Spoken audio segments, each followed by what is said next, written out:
Herkese merhaba arkadaşlar, kanalımıza hoş geldiniz. Afra Saraçoğlu yıllar sonra babasıyla buluştu.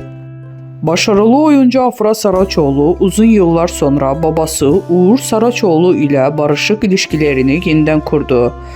Babasıyla yıllar sonra bir araya gelmesi geçtiğimiz yıl magazin dünyasında geniş yankı uyandırmıştı.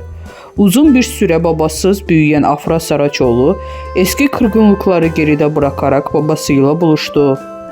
Afra Saraçoğlu, "Annemle babam ben küçükken ayrıldılar. Babamla 2 kez görüştüm ama sonrasında bir daha hiç haber alamadım.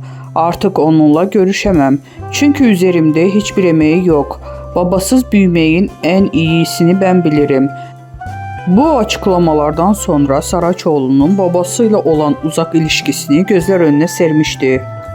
Ancak geçtiğimiz yıllarda Amerika ziyaretinde Afra Saraçoğlu babasıyla bir araya gelerek uzun bir aradan sonra sosyal medya üzerinden birlikte çektirdikleri fotoğrafı paylaştı.